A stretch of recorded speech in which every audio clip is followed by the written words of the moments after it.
The Gita teaches that you should figure out what your dharma is, what your duty is, and then you should do that.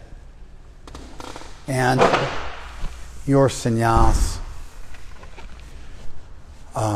your renunciation, should consist of being detached from the results of your actions. Let me say it again. Everybody pay attention now. Throughout the entire Gita, practically speaking without exception, Krishna teaches a straightforward, clear teaching. And that is to do your duty, your dharma, your karma, and to do so being unattached to the results. This would be called a duty-based ethic. You do the right thing, you don't worry about the result. It's obviously exactly what Arjuna needed to hear because he was on a battlefield. He had to fight and not be attached to the result, namely the death of his kinsman. And so there's a consistent, clear message from the Gita. Do your duty and don't be attached to the result. Sometimes you might do your duty, but you want a particular result. If you don't get that result, you become despondent. You suffer, you lose enthusiasm. Alternatively, some people just do what feels good, they don't have a sense of duty. And so both of those positions are not acceptable to the Gita. Take her out to be with the kids. She'll be happier out there with them. Tell them to take care of her. She can walk. She has feet.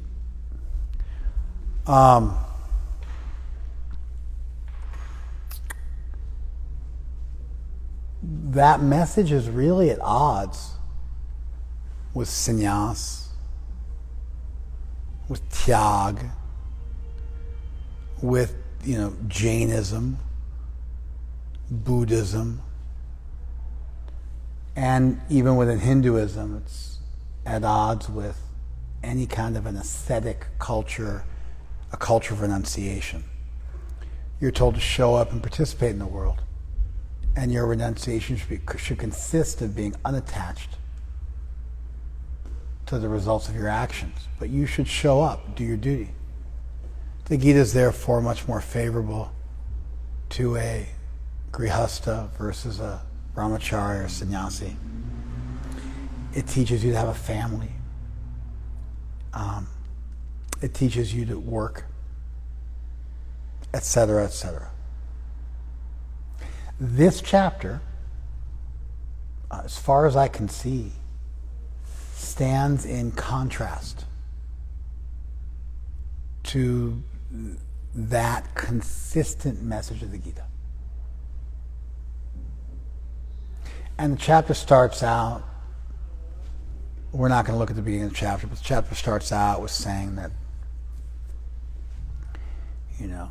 if you're akriya, you don't do any religious rites, and you're near Agni, you don't light a fire. That doesn't make you a sannyasi or a yogi. Controlling your mind does. So the Gita, the sixth chapter starts saying you're not a sannyasi or a yogi if you just refrain from doing a fire sacrifice. There's a whole thing going back to Manu in the Manu Samhita, that you acquire sins just from living in the house.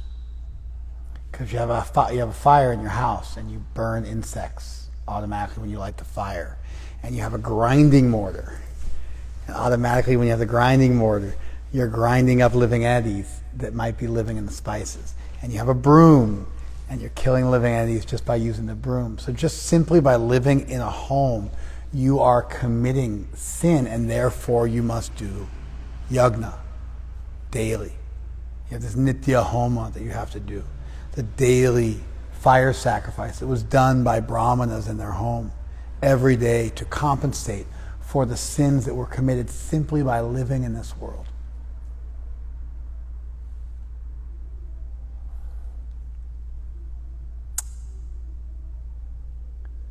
So if you're near Agni, you don't light a fire.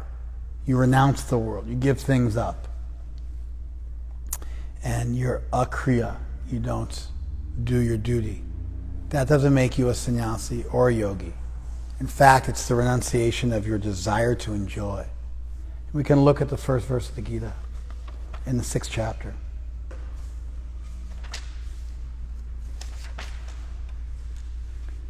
Anashritaha karma palang kurvan karma karoti yaha. One who, yaha, acts, karoti, it's in a verb, kri, in a verb. Karma, he acts and does karma. So he does karma. Literally it means one who does karma. And karma is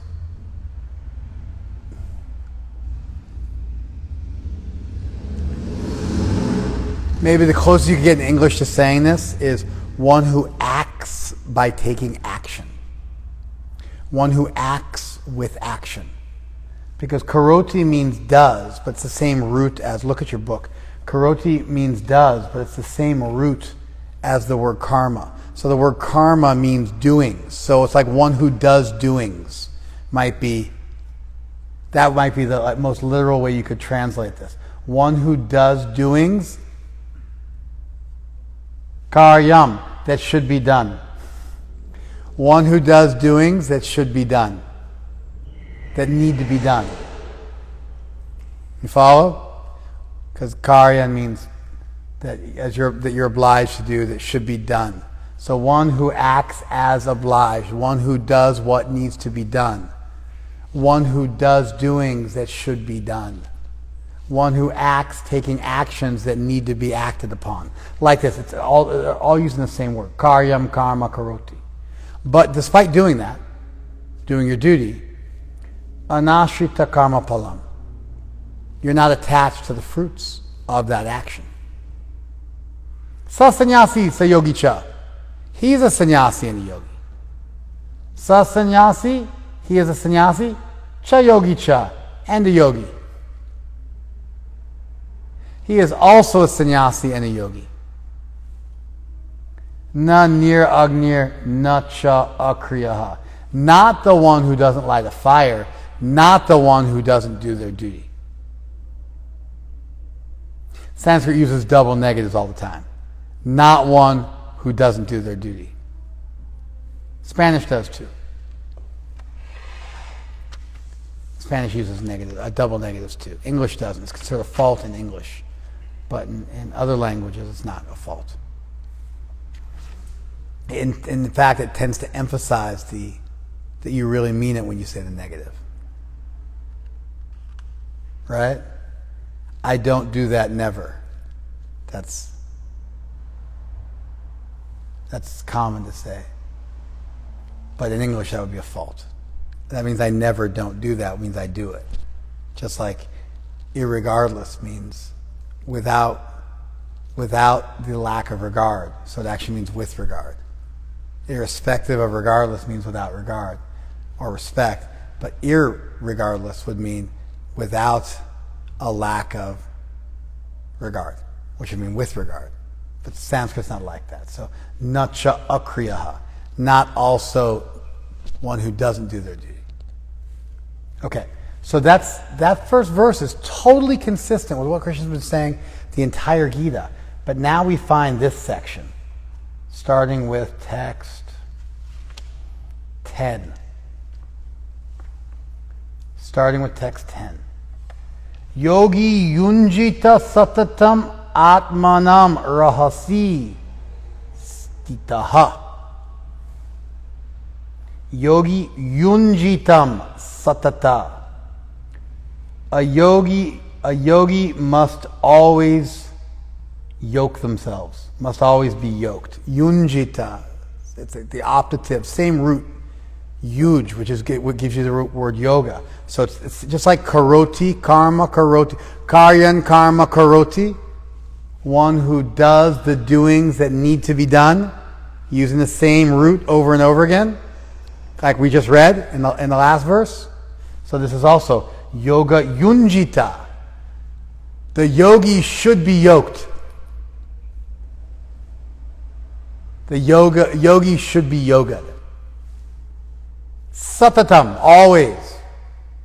Atmanam rahasi stita, and established in a secluded place. They should establish themselves in a secluded place.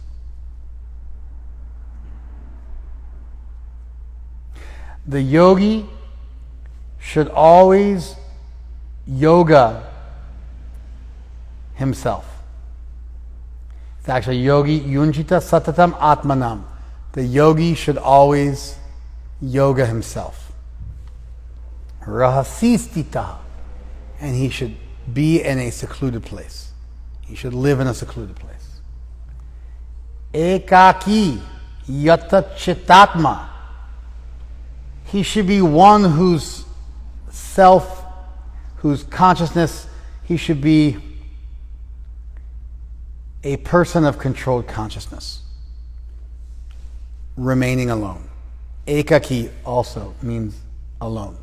So he's rahasi stita, he's living alone or living in seclusion, and he's ekaki, he's alone. So it's actually doubled up on. It almost would read something like, the yogi must always yoga himself, living alone, and thus alone, that person of a controlled mind. Near Ashir, aparigraha, who's also, he should be a person who is without desires, without possessiveness, and with a controlled mind, living alone. Living in seclusion, always yogaing his mind, yogaing himself. That's a yogi. That's how the yogi should live. So a yogi should always yoga himself and live alone, and thus alone, this person of controlled mind, this person of no desire, and this person who's not possessive. He should be that kind of person. You follow? A yogi should be that person. No desires, not possessive, living alone, with a controlled mind, and always yogaing himself. A transcendental should always engage with his body, mind, and self. That's Prabhupada translating Atma as body, mind, and self, because Atma can mean mind, body, or self. And given that it's telling you how to live, it's not just about your mind, it's also about your body. So you're being given instructions by Krishna how you should physically live, and also what you should do with your mind. Therefore, Atma would include both behavioral and cognitive aspects, because Krishna gave you both behavioral as well as cognitive instructions, and therefore Prabhupada translates always yogaing yourself to being always engaging your body, mind, and self in relationship with the Supreme. That in relationship with the Supreme, well, if you are yoga, if you're united, then the question becomes, what are you united with? You follow? If you say you should always, because yoga comes from yuj, which means to unite. So if you should always be in union, if you should always be uniting yourself, yoking yourself, then what are you yoked to? And Prabhupada's making the argument you're yoked to the Supreme, which isn't a bad way to take things, as we shall see shortly. A transcendental should always engage his body, mind, and self in relationship with the Supreme. He should live alone in a secluded place. See how he doubled up there? Live alone in a secluded place. Prabhupada doubled up there, just like Krishna did. And should always carefully control his mind. He should be free from desires and feelings of possessiveness. You know, the yamas and the niyamas, one of the niyamas is aparigraha, not to be possessive. So these are kind of standard instructions for yoga. Now the thing is, if you're living alone in seclusion, what are you not doing? Huh? You're not participating in the world. You're not doing your duty in relation to others. You've given up your duty, and you are more akin to a traditional, finish my sentence? You're more akin to a traditional sannyasi. Therefore, this chapter is flying in the face of all the preceding chapters, and really the whole thrust of the Gita. And Krishna's acknowledging that, yeah, there are some people who do this. And he's giving appropriate instructions for them. Let's see what those instructions are.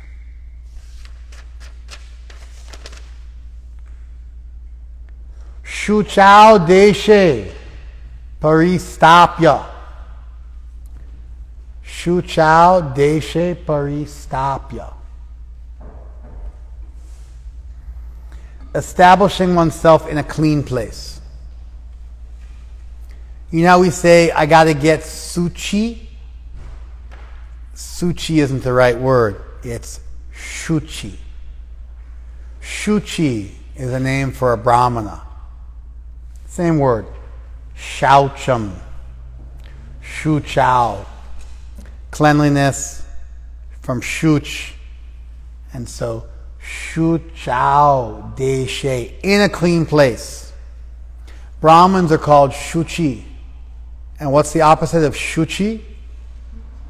Muchi. And a muchi all means a cobbler. Because cobblers work with the skins of dead animals, and therefore they're the dirtiest people in town. So their name is that they are the dirty. Bengalis like this. Shuchi, muchi. Shuchi is a Brahmin, and muchi is a cobbler. Shuchau deshe paristapya. Having established oneself in a clean place. Stiram asanam atmana. Having seated oneself steadily and established oneself in a clean place on a solid seat. So, paristapya, having established oneself. Stiram asanam, in a steady place. Shuchau deshe, in a clean spot. I'm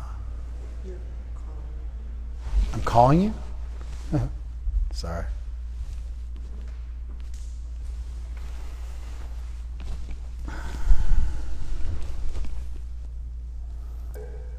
Sukha sthir asanam. Very, very limited verses. Yatna Shaitalya Samapati Bhyam in the Yoga Sutras. You should sit steadily and happily and stretch yourself and relax so that you can meditate on the infinite.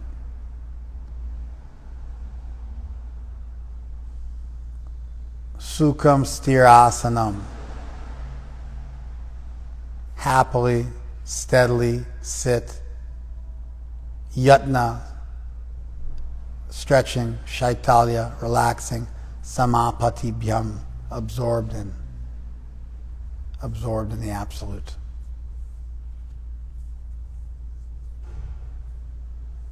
So these instructions are not too dissimilar from the later Yoga Sutras. The Yoga Sutras are a later text. So many of these types of instructions will be the same. This is actually more elaborate than what's given in the Yoga Sutras. The Yoga Sutras have just 2, 3 very, very small sutras about asana. This has several. Shuchau deshe paristapya stiram asanam atmana. Atmana, yourself. Stira asanam, in a steady seat. Paristapya, establishing yourself thus. Shuchau deshe, in a clean place. Na ati.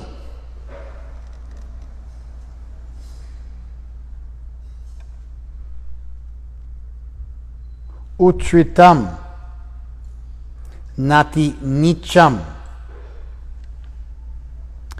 Not too high, not too low. Ati nicha means very much low. Ati utritam means not too high. Utritam means excessively high. Ati utritam, too much high. Ati nicham, too much low. So your seat should not be too low, and it should also not be too high, which is practical. If your seat's too low, you're on the ground, so insects could crawl on you. Or, the heat or cold of the ground could get to you. You get itchy. And if you're too high, maybe you fall off it, hurt yourself. Like you're in trance, you fall off and hurt yourself. Chaila jina kushotaram. And that seat should be covered by kusha, which is grass, a special type of grass. And ajina, deer skin, and chaila, cloth. So that seat, uttaram, should be covered by kusha, a deer skin, and cloth. On the bottom should be the kusha grass. Why should the kusha grass be on the bottom? Bugs could crawl over the kusha grass too. That's you taking care of the bugs by having the seat raised. What's that kusha grass good for? That's right, it makes it soft, right? What's a deer skin for? Keeps insects away. Insects don't like the skin of a dead animal. Sometimes you'll see yogis sitting on a tiger skin or something like that. It's kind of a traditional thing. Deer skin, tiger skin. Doesn't mean they have to kill the animal. They could find it they're living in the forest. They might come across it, then they use it. And then on top is a cloth. Why is the cloth on top?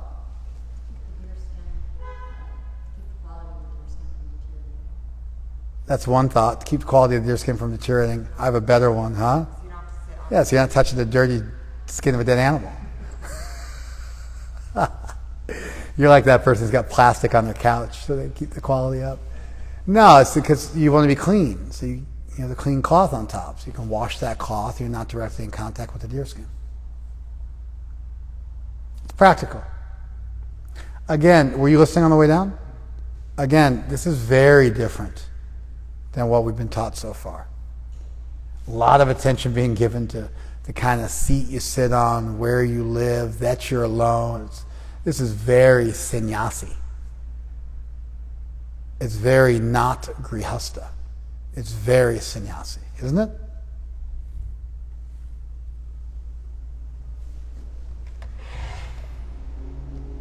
Tatra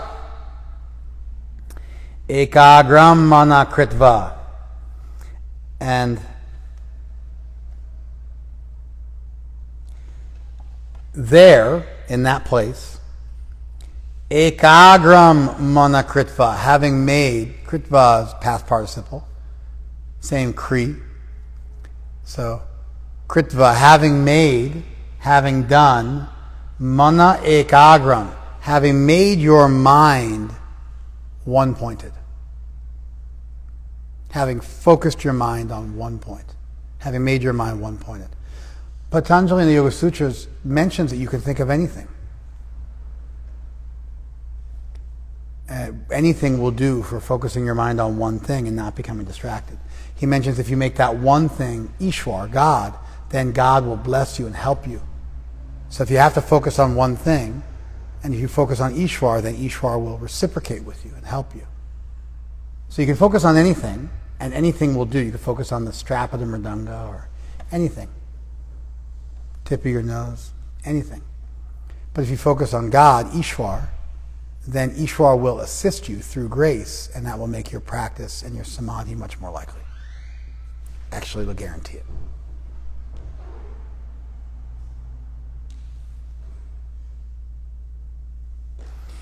Tatra ekagram manakritva yatta chittendriya kriyaha. And you must, this person's senses, their senses and their mind, the actions of their senses and mind should be controlled.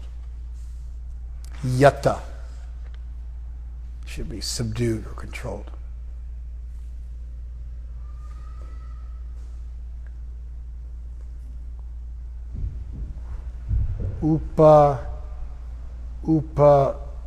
Vishasane.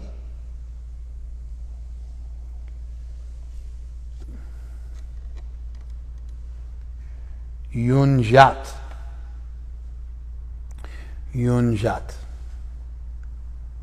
Yogam Atma Vishuddhaye. Having sat down upon that seat, the yogi should engage in yoga or should yoke themselves to yoga, Atma Vishuddhaye, for the purpose of self-purification. Were you listening on the way down? Okay. So, Shuchau Deshe Paristapya Sthiramasanam Atmana. Having established oneself on a steady seat in a clean place, na ati utritam nati nicham. It's not too high or not too low. Chaila ajina kushotaram. It's covered with kusha grass, a deer skin, and a cloth. Tatra ekagra manakritva. Having made in that place their mind focused on one subject. Yata chitta indriya kriyaha. And that yogi's mind and senses, the actions of their mind and senses are controlled. Upavishyasane yunjat yogam. They should, having sat on that seat, sitting on that seat, they should engage in yoga. And again, the word for yunjat means they should yoke themselves to yoga. They should yoga themselves to yoga. Atma vishuddhaye, for the purpose of purifying themselves. To practice yoga, one should go to a secluded place and should lay kusha grass on the ground and cover it with a deer skin and a soft cloth. The seat should be neither too high nor too low, and it should be situated in a sacred place. The yogi should then sit on it very firmly and practice yoga to purify the heart by controlling his mind, senses, and activities, and by fixing the mind on one point. This is so different than anything else we've heard in the Gita, isn't it? We did get a little bit of this at the end of the 5th chapter, focusing your gaze between your eyebrows, controlling your ingoing and outgoing breath. We got little bits and pieces of this. In the 4th chapter, we got a little tiny bit of it when it's discussing the different kinds of yagnas one could do. But this is quite elaborate, much more elaborate than anywhere else in the Gita. And it's really sannyasi friendly, renunciate friendly. Samam kaya shiro grivam dayan achalam stiraha. You should hold yourself motionless. You should situate yourself by holding yourself motionless with your body, your head, and your neck all the same in a straight line. Back, neck, head, samam, straight. Dharya, you hold yourself like that. Achalam, not moving. Stitaha, you should be situated like that. Sampreksha nasikagram svam, and you should look at the tip of your nose. Previously we were told to look between your eyebrows. Now we're being told to look at the tip of your nose. Dishas chanavalokayan, and don't look in any other direction. Just look at the tip of your nose.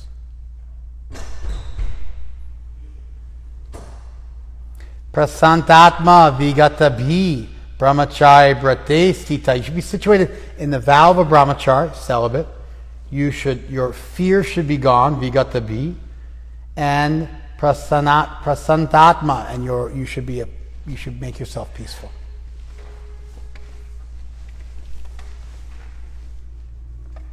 Manasamyamya, you should completely control your mind.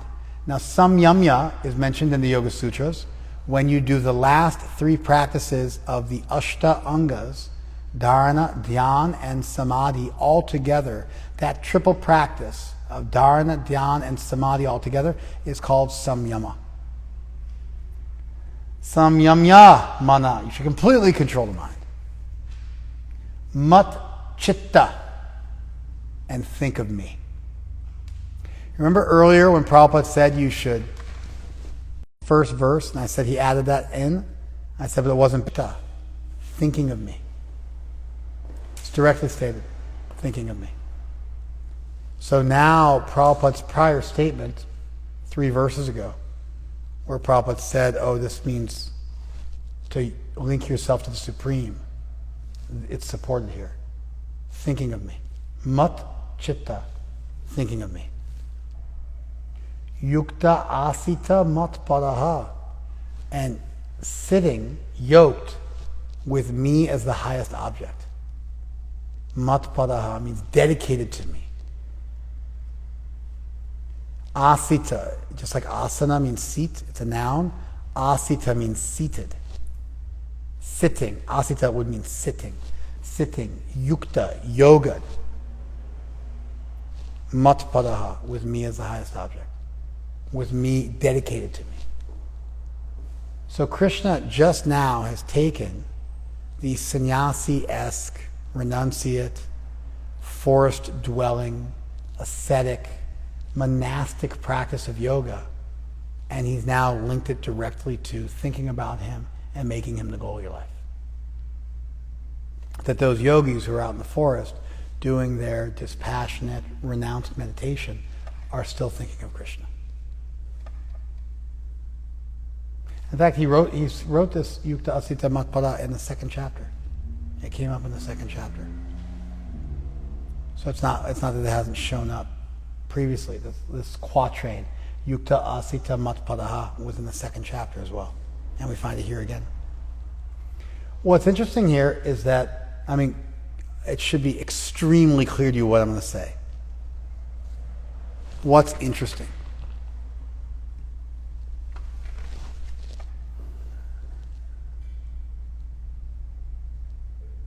Huge failure, all of you. Yes. Well, it seems like, they've laid out the duty of Krishna explains to Arjuna how he should act at this very moment, which is very relevant to how we should be acting in our life. Nope. What's interesting? That this instruction is so completely different than... Nope. Anything else or just that? No, just that. Okay. Nope. I've been leading you here. Do you know what I'm going to say? It may be a language barrier. Do you know what I'm going to say? Do you know what I'm going to say? You must know. I was going to guess, why would this be relevant to Arjuna? No. Here's what's really interesting and unusual. You ready? Here we go. You ready? Despite the fact that Krishna is giving totally anachronistic and out-of-step instructions that appear to have, scoot over, yeah, way over.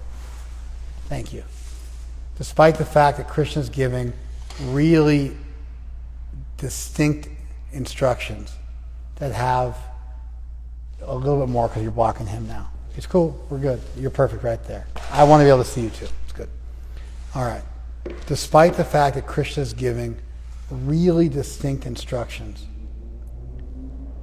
that are so out of step with the rest of the Gita, and that this is a real red herring of a chapter, a real unusual chapter that really has, very little to do with the rest of the Gita. It actually is antagonistic to the rest of the Gita. Despite that, what?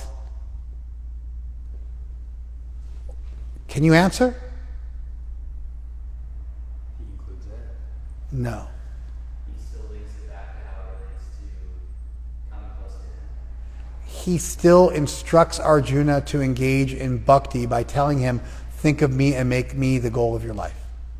Therefore, although the intermediate step of yoga is different and almost diametrically opposed to the idea of doing your duty, and being a sannyasi is diametrically opposed to being a grihasta, and going to the forest is diametrically opposed to what Arjuna is supposed to be doing. And so although Krishna's instructions are very antagonistic in their intermediate steps to what he's been recommending, the end game of both exercises or both disciplines is the same. You think of Krishna, make him the goal of your life. Therefore, we have extreme theism and bhakti as being the ultimate central point or goal of both of these exercises. How did you miss this? I've been setting this up the whole class. Can you see that I've been setting this up the whole class? I've been talking about how distinct the instruction, how different it is. And then I read these verses. I go, Krishna said this before in other sections. He's saying, think of me. He's saying, dedicate your life to me. Isn't this interesting that how do you not catch this? It's the harmonization. It's the reconciliation of the entire problem I just set up. I handed it to you on a silver plate and then just asked you to repeat it back to me without having me. I spoon-fed it to you. What I didn't do was chew your food for you. And then I take it from my mouth and put it in your mouth. I spoon-fed it to you. How did you miss this? I feel like a good junior high school student should have been able to catch that. Do you see it? What did I just say?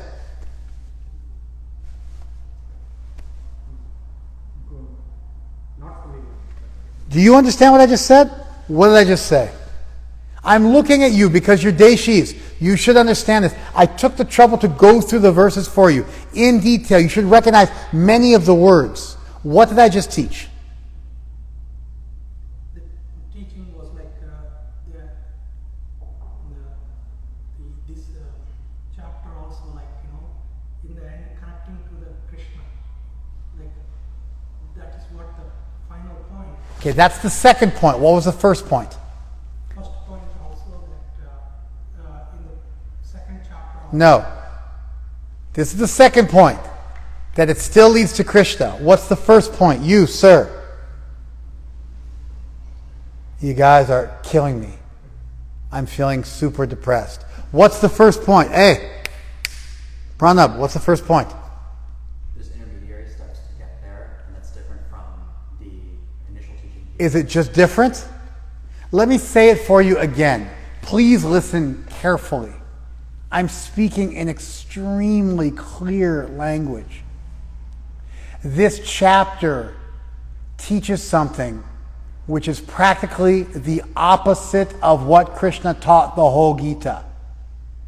But even though the steps of going away from home and being a brahmachari and living in the forest and meditating are exactly the opposite of what he's been telling Arjuna to do, doing his duty, even though they're the opposite. So point number one is what? That's right. Point number one is this chapter is the opposite. Point number two is that even though it's the opposite, what? They both are about bhakti in the end. Because machitta yukta asita matpadaha. You should sit making me the goal of your life. Matpadaha. Me is the highest object. Yukta asita. You are sitting yoga like that. With me as the highest object. Machittaha. Thinking of me. That even though the whole thing is different, but the goal is the same, and therefore there is a reconciliation. That for almost everyone, you need to do your duty and not be attached to the result, but every once in a while you might find one person who should be a sannyasi, and even they have to be a bhakta. You see it now? See how it's all reconciled now? It's totally reconciled, right? Easy, right? There's the problem, and there's the reconciliation. That this chapter is very different, teaching almost like sannyas dharma, but yet, even though, and there are a few places where a sannyas type dharma is taught, some kind of yoga sadhana is taught, but this one is by far the most elaborate. And it includes, all the classic details of this renunciate who leaves home to go live in the forest. But even then, he must be a bhakta. You get it now? That was painful for me. Because I had to say the same thing maybe half a dozen times, maybe even 12 times. Because you guys were just not able to catch it. You got it now?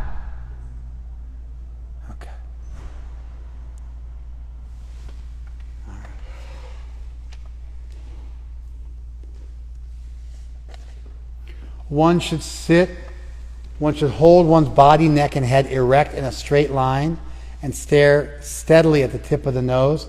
Thus, with an unagitated, subdued mind, devoid of fear, completely free from sex life, one should meditate upon me within the heart and make me the ultimate goal of life.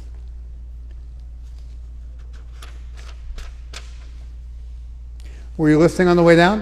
Yeah, for the last 10 minutes. Okay. All right. Audio wasn't consistent. It was Okay.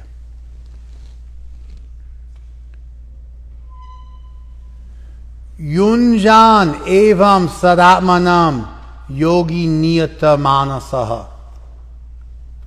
The yogi with a controlled mind should be yoking themselves at all times. Yunjan, yoking, yogaing. Thus, yunjan evam, thus yogaing, sadatmanam, themselves at all times. Yogi, the yogi, niyata manasa, with his mind controlled.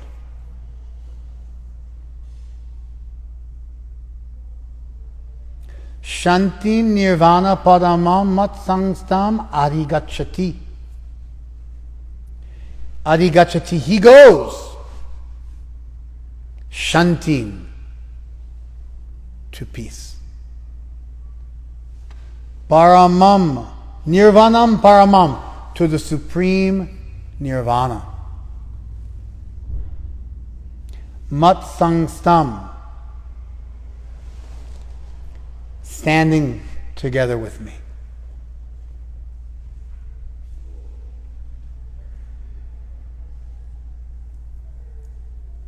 By making me the highest object of his life, while performing this type of sadhana, which is distinct and contrastable to the teachings of the first 5 chapters of the Gita, even the beginning of the 6th chapter of the Gita, still the result is the same. You go to peace, you go to supreme nirvana. Nirvana is 2 words, nirva, to blow out.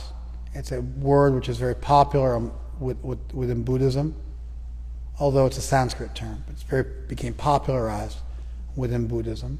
And this is nirvanam padamam. It's the greatest nirvana. When you define a term, ideally you define a term both positively and negatively. This is called in Sanskrit swarup and tatastha lakshana. You say what something is and what something is not.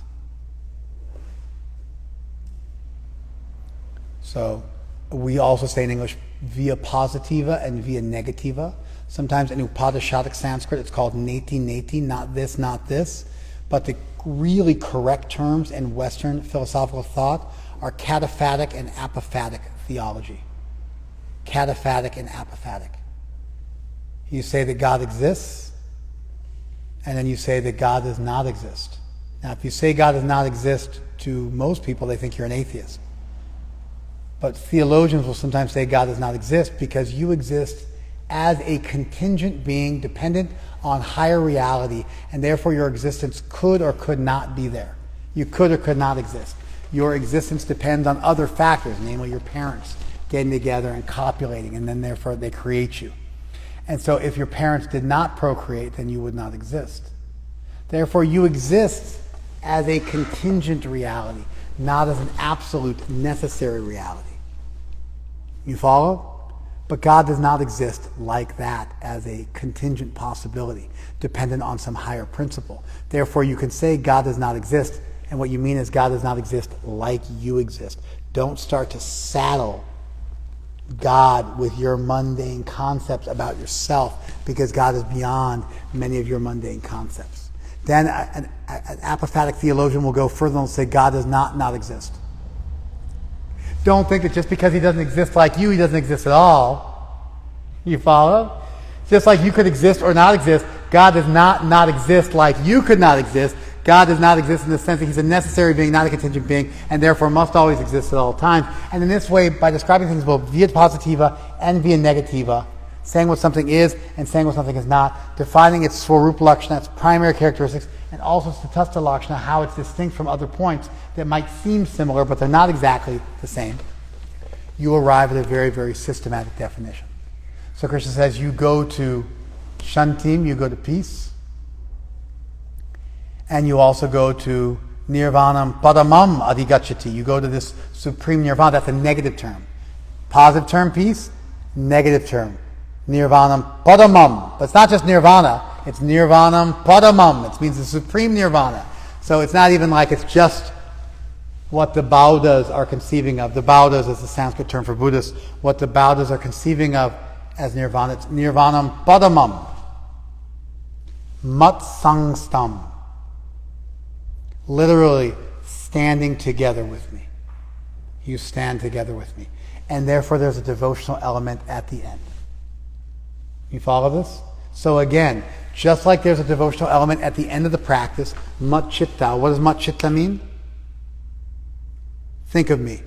Mat chitta. And then yukta asita mat paraha. What does that mean? Asita. What does asita mean? Sitting. It's a verb. Asana is a noun. Asita is a verb. He sits. Yukta. What does yukta mean? Yoga, right? Yoked. There you go. Just like the word yoked, right? Mat padaha. What does mat padaha mean? No, that's mat chitta. I just said that literally 10 seconds ago. This is why you should know everything. They don't know anything. I have to teach them. But you know something, right? What does mat padaha mean? Huh? What is it? What do you say? On me. Yeah? What does mat padaha mean? Huh? No. I don't know what you're thinking that means. Mat padaha means what?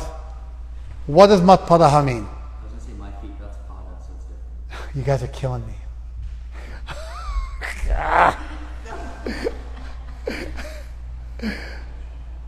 Chapter 6, text 15. Chapter 6, text 15. So, mat padaha. Padaha means dedicated to. With me is the highest object. Pada in Sanskrit is like mita in Greek. Metaphysics, after the physical. Metacognition, like thinking about thinking. You follow? That meta word means like a meta-analysis, an analysis of analyses. You follow? So mat padaha, like with me as your like highest goal. You're dedicated to me. I am your supreme goal. You follow? Okay.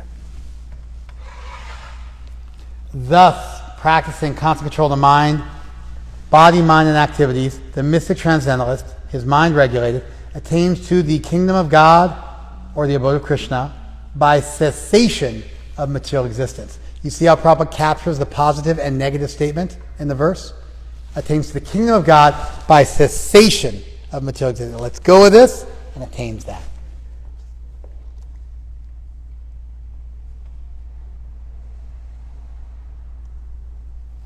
Nati ashnatastu yogo asti na chaikantam anashnataha.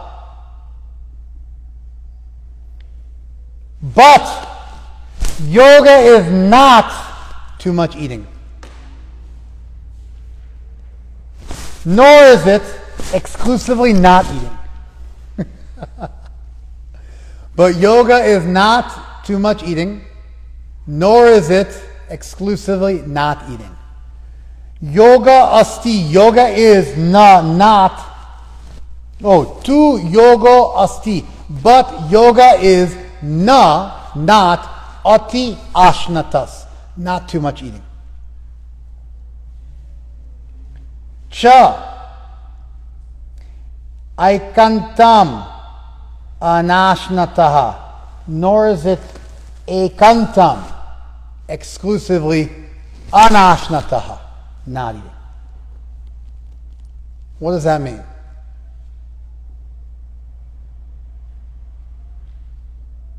Yeah. Sure. What's broaden the? You're going to see what Krishna's trying to get at in 1 minute, but you guess. Try to broaden the scope of that very specific instruction instead of just repeating to me in plain English what's being said. Broaden the scope for me. Go ahead. You want to do everything in moderation, Bingo. Despite the fact that we're being recommended a sannyas lifestyle, what we are not being recommended is extreme asceticism, which involves intense self-abnegation, self-mutilation, fasting to death.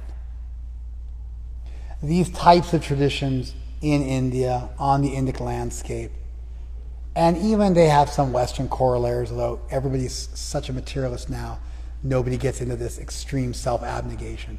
But self-flagellation is kind of traditionally was a popular thing amongst Christian monks. They would get a whip and they would whip themselves, have sores on their back, dunk themselves in freezing water, wear horsehair shirts inside out so the horsehair was on their body, hang a piece of meat off a string above their nose while they slept because they're idiots, because they thought that the meat smelled good, and so it was like a way of like they had to fast even though the temptation was right there. Gandhi used to sleep with naked with kind of young ladies to test his celibacy. And he spoke about it. Obviously this would be illegal now, and it's not a chapter of Gandhi's life that's super popularized, but if you read a serious biographical work on Gandhi, you'll find he talked about it quite frequently.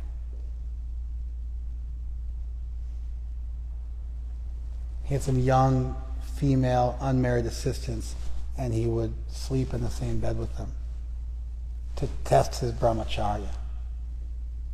He even spoke about having like a nocturnal emission, a quote-unquote wet dream, on one day, like in maybe 1939 or something like that, and he felt that was why India wasn't able to achieve independence, because he wasn't able to control himself. If he could personally control himself, then he could control the fate of India. He had this megalomaniacal, albeit pious, idea about himself and the world.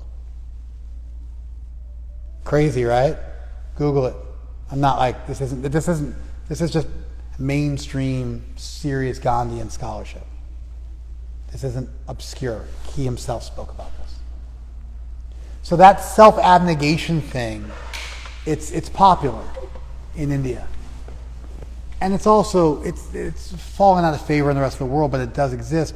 And what Krishna is describing here is very much the middle path, the middle way, the way of moderation. And we could expect that was about all things, not merely about eating, right?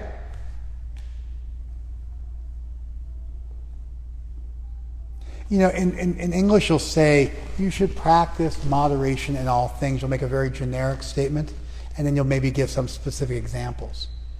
Generally, in Sanskrit literature, you'll get the example, and you'll be understood to be smart enough to then fill in the blanks and realize it's about the whole thing.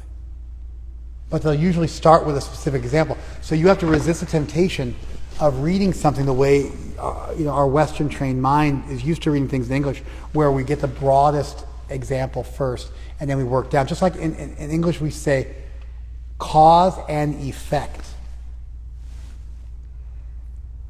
So we talk about the cause first. All men are mortal. This is a classical syllogism. All men are mortal. Socrates is a man, therefore Socrates is mortal. All men are mortal. Socrates is a man. All men are mortal. Socrates is a man. So men, collective, man, an instance of men. Cross those terms out algebraically, and you're left with Socrates is mortal. All men are mortal. Socrates is a man. Cross these terms out. Socrates is mortal. You follow? You start with the major premise, and then the minor premise, and then you get your conclusion. Sanskrit is sat asat, effect cause. How do you find out that all men are mortal? You see a bunch of individual people die, and then you eventually conclude that all people die. Therefore, you always start with the effect, and you work your way back to the cause. All deductive logic All deductive logic is built on inferential logic. You start with specific examples, and then you gradually work your way back to the remote cause. Therefore, effect cause is actually the way we learn. And this same model is followed. They'll give you a specific example, and then they'll work back to the general principle. It might seem unusual to the way we're trained to read and write and think, but it's actually much more organic. So this is a specific example you're saying? The little apple eating sleeping is a specific example? Of a more generic principle of moderation that would apply to all things in your life. Nachati swapna shilasya jagrato naiva cha Arjuna. Nor also the practice of too much sleeping.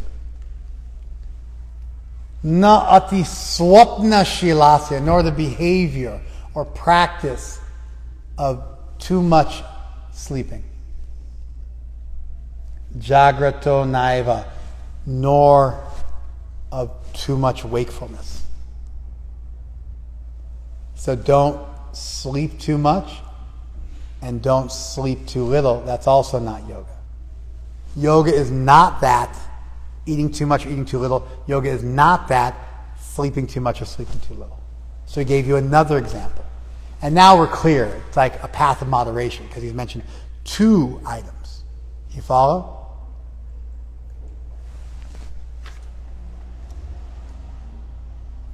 And then the very famous verse, Yuktahara viharasya yukta chetasa karmasu. Yuktahara viharasya. Yogad in your eating and in your play. Vihara means play. 1, yuktahara viharasya. One who is yogad in their eating and in their recreation. Yukta chestasya karmasu. And one who's yogad in their activities. One who's yogas in their activities, in their endeavors. Yukna swapna avabhodasya. One who's yogad in their sleeping and their wakefulness. Yogo bhavati dukkha. That yoga destroys suffering. For one who is yoga in their eating and their recreation, in their activities, in performing their duties, in their sleeping and in their wakefulness, for that person, that yoga destroys all their suffering. Dukkha destroys suffering.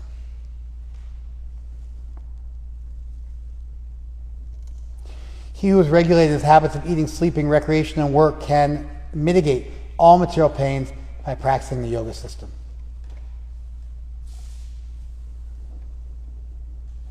Yada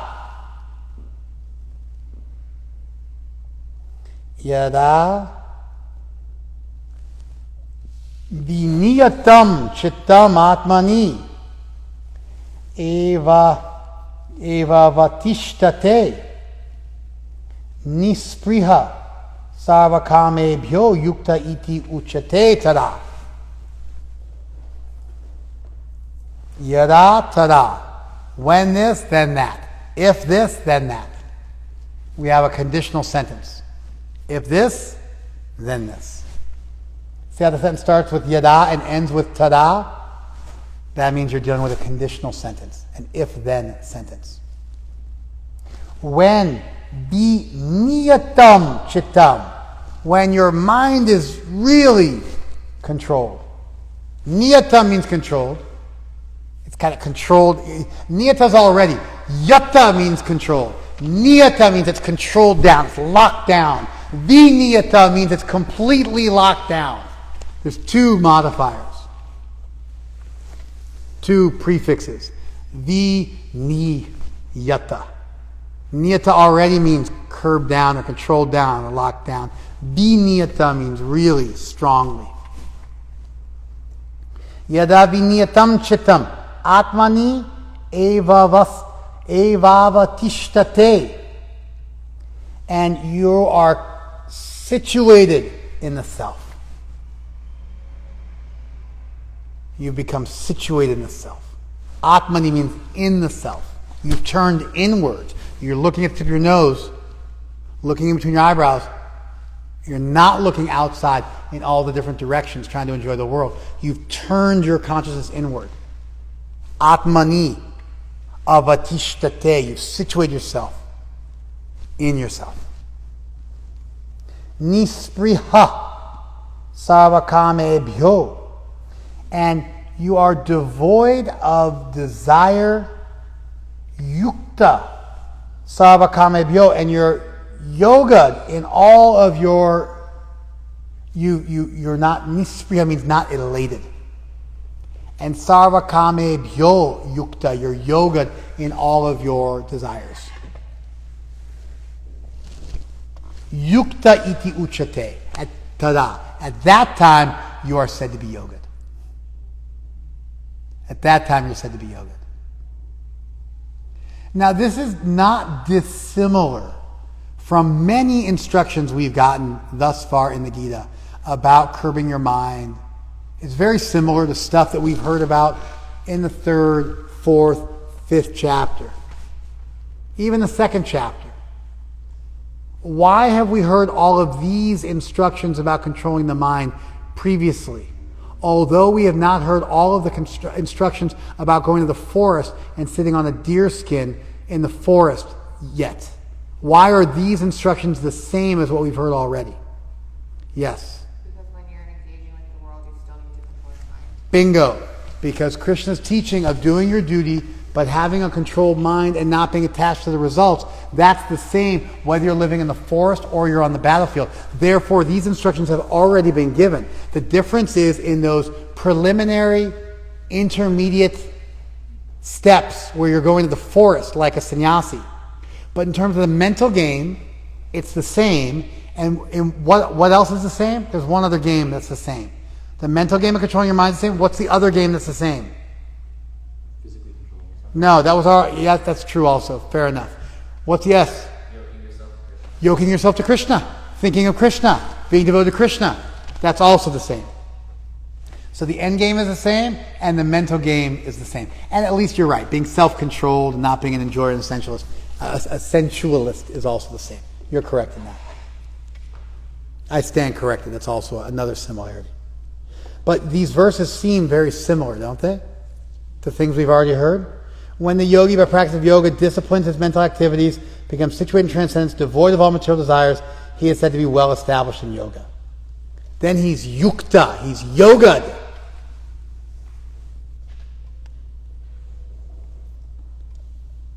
Now, see if you can understand why this verse is given. Yata deepa nirvatasta na ingate sa upama smrita. Just as a lamp, a deep nivata with no sta, situated in a place with no vata, with no wind. Like vata, kapha pitta, vata, same. Ni vata, sta. Ni means down, so the wind is down. There's no wind. Na ingate, it does not waver. Sa upama smrita, considering that by comparison. Yogina yata chittasa, the yogi, the person of a controlled mind. Yunjata yoga matmana, the person who is engaged in yoga. What does that mean? Well, let me read it again. Just as a lamp in a situated in a windless place does not waver, so also it can be considered to be compared to a yogi of a controlled mind who's engaged in yoga.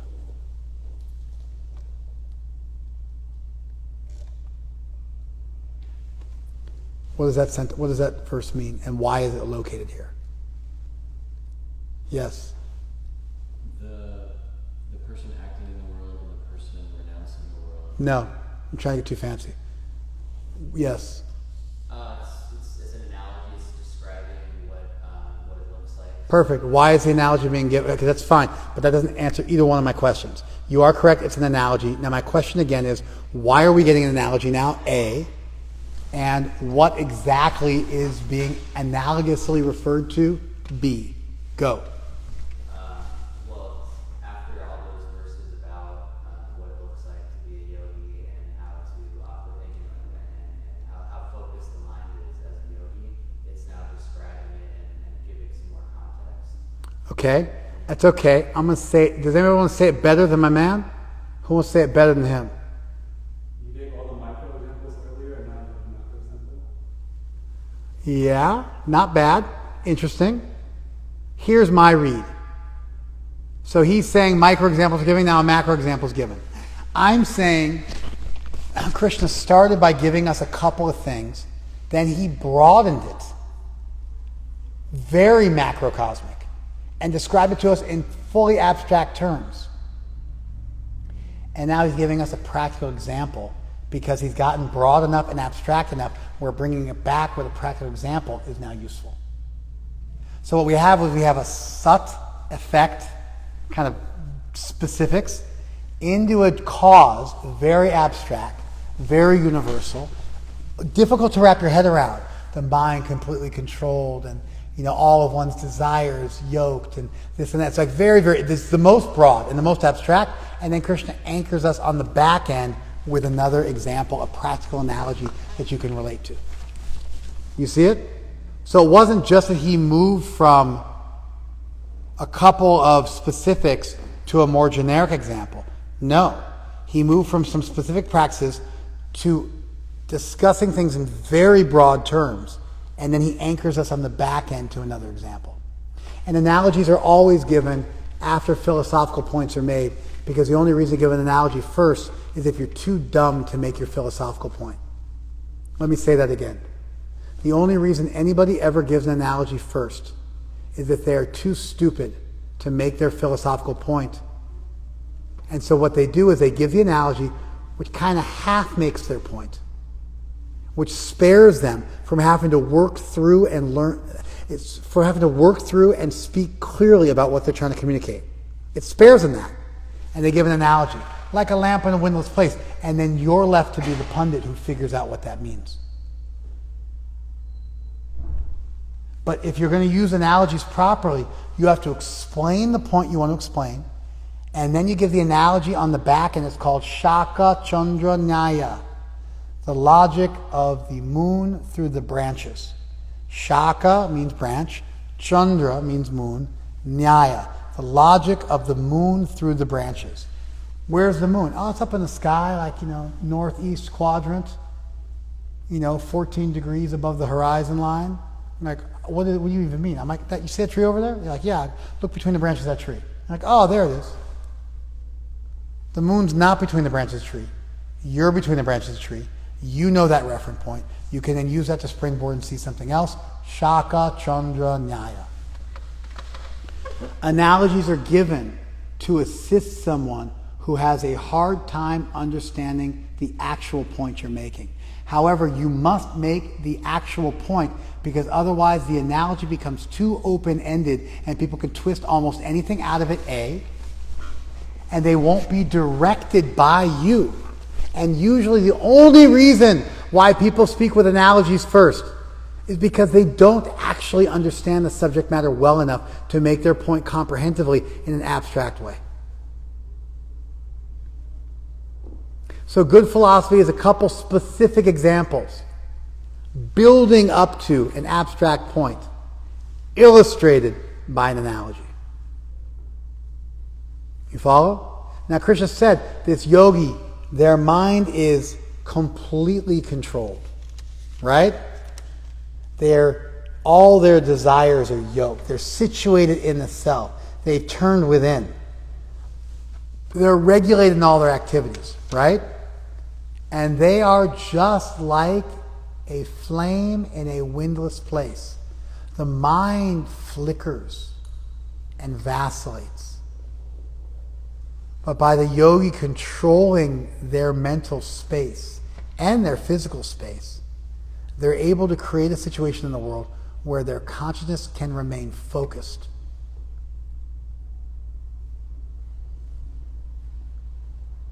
Did you guys follow that?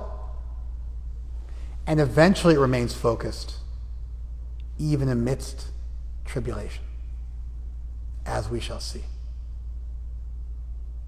So Krishna's giving a clean analogy, and the clean analogy is just like a lamp. But usually in Sanskrit analogies, they don't give you the whole analogy.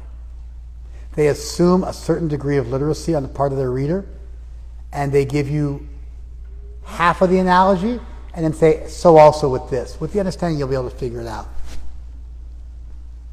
But gurus always explain the analogies.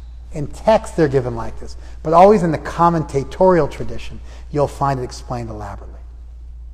So, the verse says, just as a lamp in a windless place does not waver, so it can be considered by comparison the yogi of controlled mind.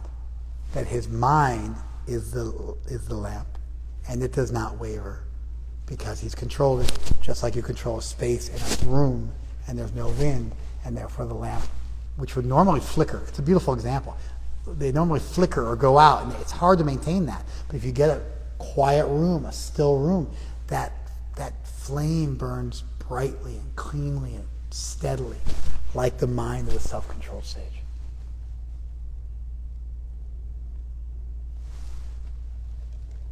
We're going to just go through this because I want to finish this section. It's a section, I want to finish it. Yatra, where? Uparamate chittam, where the mind is at rest.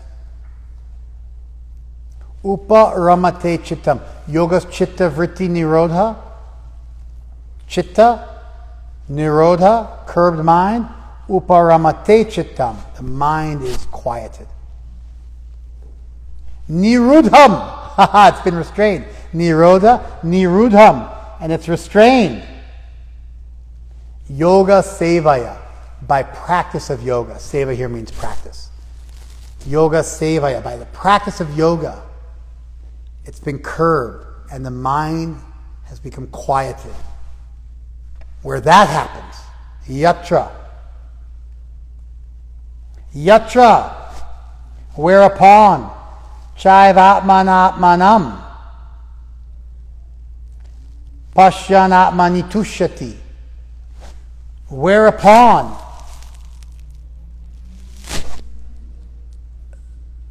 the self sees the self, one sees the self by the self and finds happiness in the self. Atmani atmanatmanam pashyan, where you see the self by the self, and then atmani tushyati, you find happiness in the self. It uses the accusative and the instrumental and the locative cases, declining the noun atma in various ways to say in the atma, by the atma. So you curb the mind by the intelligence and find happiness within the self.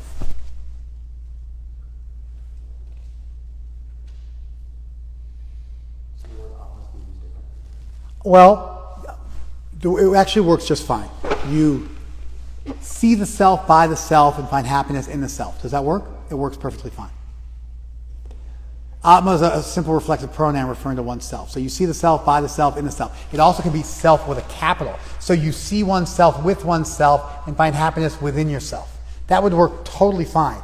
Now you could say you see the self, capital S, by the self, capital S, and find happiness in the self. That's like the spiritual self. As opposed to oneself, that's the spiritual self. You understand? But then Atma also means body, mind, and intelligence depending on its usage. So a verse like this lends itself very favorably to interpretation. You control the mind with the intelligence and find happiness in the soul. That also works. You get it? So a verse like this is designed to be interpreted. Does that make sense? And so a lot of times we're trying to guard against what are unreasonable interpretations. Or there may be several interpretations, let's say, of why the verses take place where they are, and you have to choose between them. So Ross gave one idea, and Rohit gave one idea, and I gave my idea. And I explained my logic of why I thought my read of the structure of the verses was better. And then you have to give evidence.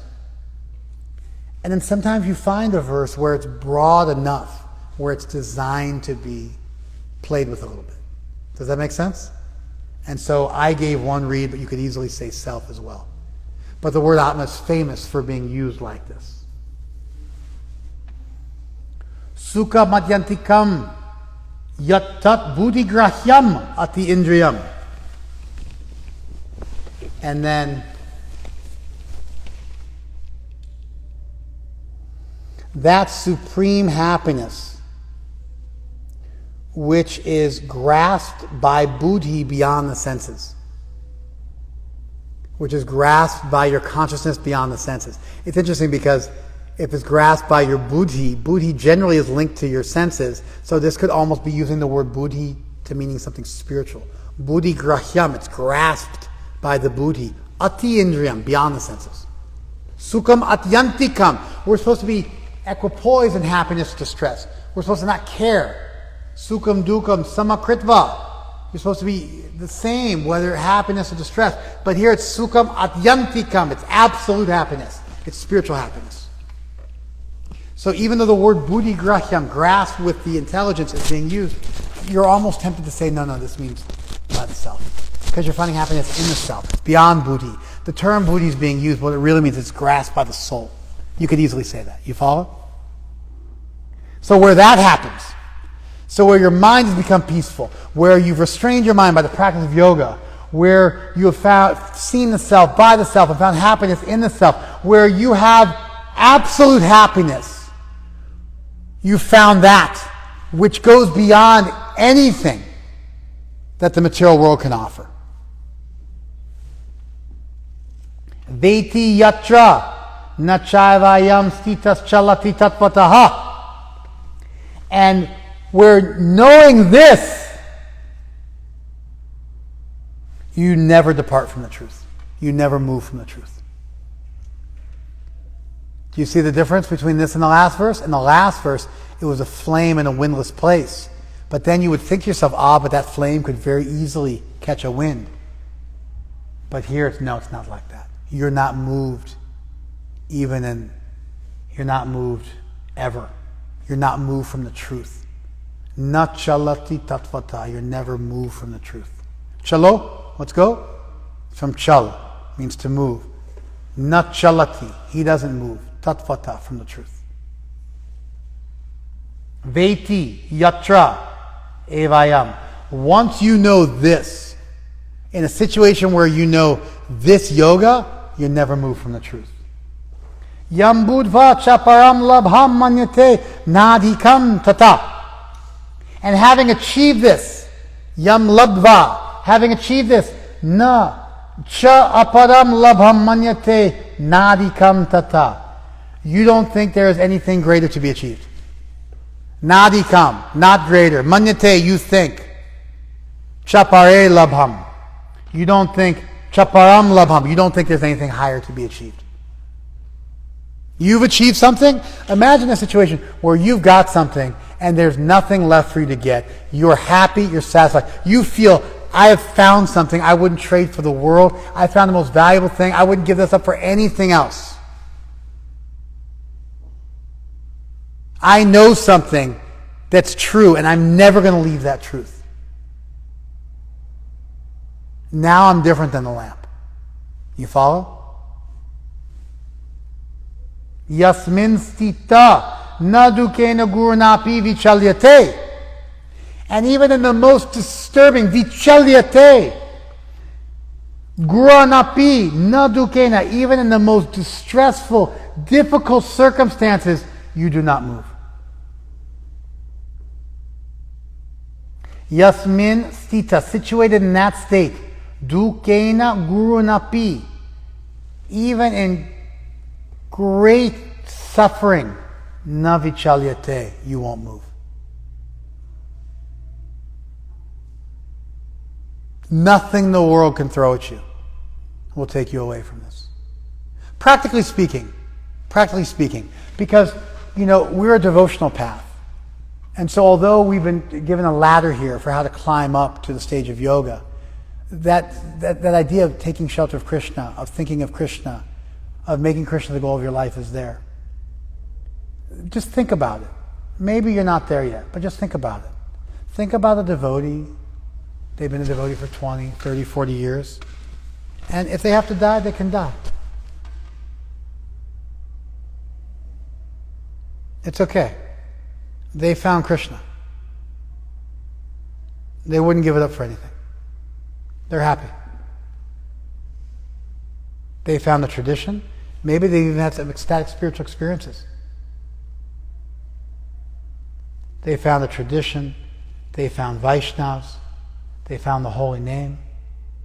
They have some realizations of the subject matter.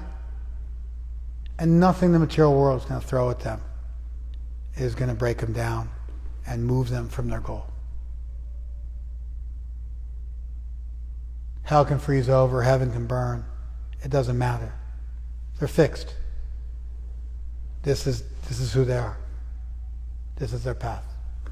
They won't give it up on pain of death. Can you imagine people like that? It doesn't. It's intermediate. It's not even advanced. That goal for us you should think, it's maybe a few years away, but yeah, I could see somebody being at that place. I know people like that. It's not even the most advanced goal. This seems otherworldly. But for a Vaishnava, this is low-hanging fruit. This is close. It's not free. It takes some work. But this isn't unattainable.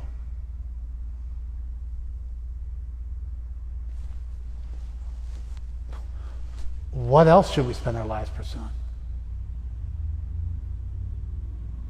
What trumps this? What competes with this? Anything in the material world is here today, gone tomorrow. Keeping up with the Joneses, got to buy the new version. Nothing lasts. This is the promise of spirituality. This is the promise of religion. This is the promise of spiritual traditions, that they have an answer to the perennial question which has caused all existential angst, has caused every existential crisis since the dawn of mankind. What am I doing here? My body's going to die in a few minutes, but my mind wants to soar. I have an almost unlimited capacity to think and feel and experience, and I'm limited by this body. That's Freud's anal phase. If you listen to neo-Freudian psychologists like Otto Rank, they describe the anal phase, not when a child discovers they pass stool, but when a child discovers they can't do anything. If they touch the fire, they'll get burned. If they jump off the countertop, they can't fly. They realize that they're bound by the laws of this world, such as gravity. And there's a huge sadness, actually, when their thoughts about what could be meet the reality of what is. And there's great sadness in that.